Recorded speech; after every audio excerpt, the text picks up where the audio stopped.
My beard's now catching up to Jace's. I told him by the time we get to Omaha, mine will look just like his. And he said it won't be with a Sharpie. That's right. Beards and all, at times this year, UL baseball has simply made it look easy. A single-season record 50 wins, dual Sun Belt titles, and near the top of the charts in virtually every offensive and defensive statistical category. But as the Cajuns have shown throughout the Lafayette Regional, it can also take the hard way. After taking 3 games in 2 days, Ryan Wilson with the ball in the winner-take-all against Mississippi State. The senior making his first start since mid-April came through in a big way. Bottom 2 gets Jake Vickerson down swinging. More from Scoob in just a little bit. The Cajuns also came up clutch with 2 outs last night. That's again the case this evening. Top 3, who else? Jace Conrad rips one down the first base side to plate a run. 2 wild pitches later, Cajuns roar out to a 3-run frame. An inning later, more damage. Michael Strench, known for his power, this time shows his finesse. The squeeze bunt scores Seth Harrison, makes it 4-0, but the Cajuns not out of the woods. Now 4-1 in the 6th. Vickerson up again, 2 on, 2 out, but Wilson comes up with the fly ball. Dylan Butler underneath it for the can of corn. Wilson, his longest outing of the year, gives up just 1 earned run. Insert Matt Plitt in the 7th. Some trouble for the Bulldogs. Brett Pirtle, base knock, makes it 4-3 State, or 4-3 deficit now for State. But the team that defines itself as grinders does just that. And after a Blake Trahan insurance run top 9, Plitt strikes out 4 and 2 1/3, including the final out, and the Cajuns run the gamut. Louisiana, your regional champs, with a 5-3 victory over Mississippi State. Cajuns win their 3rd regional in school history after that win. Consider UL the eliminators as it takes out every team in the regional and survives that Friday scare. We've put our backs against the wall a few times this year, and it's kind of who we are to dig ourselves out of those holes. After losing that game, I know everybody knows that they all watch our hitters. With those guys, any game's possible. So when we lost that game, I don't think anybody really felt pressured or anything. We all knew that what we could do, what we're capable of. We'd spill the milk, and they'd clean it up, and sometimes we go back and spill it again next inning, but they'd clean it up again. So it's been an honor and a privilege. I said that the first night after we didn't score 1 run. It's an honor and a privilege to pitch behind these hitters.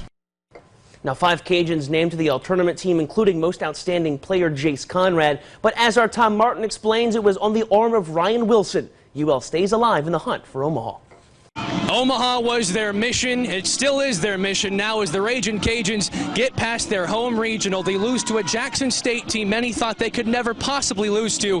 Then they come back, win 4 straight games. They beat Mississippi State twice, a 2nd time tonight, thanks to the arm of Ryan Wilson. The senior lefty, making his first start since mid-April, came in against a Mississippi State team that scored 8 runs last night, held them to just 3 over 6 2/3, by far his longest start this season. Turns out he saved the best for last. The one thing that we knew going into today is that we knew today was going to be tough, so we handed the ball off to one of the toughest guys on this team. And the one thing about him is that I don't care where he's at. Even if it's 35%, he's going to throw down with you with all 35. And so we knew that we had a chance there because we knew we weren't going to have somebody that was going to pitch soft or scared. I mean, I just kept attacking, kept grinding, just let them hit. I let my defense work. Coach Diggs always says the best thing in life is you always get a chance to respond. So it feels really good that we did that. Now we got to keep moving forward. If we thought we had fun with this Mississippi State team, we'll stay in the Magnolia State. The Ole Miss Rebels up next for the Ragin' Cajuns. They'll be right here at the Teague. Make sure you come by next weekend. Winner goes to Omaha. At the Teague, I'm Tom Martin for KATC TV3 Sports. Now, as Tom alluded to, the Cajuns trying to do what this team did, and that is go to Omaha. Wilson and the Cajuns down with that first step to recreating some 2000 magic. A very similar scene as you see 14 years ago when UL took home the Lafayette Regional.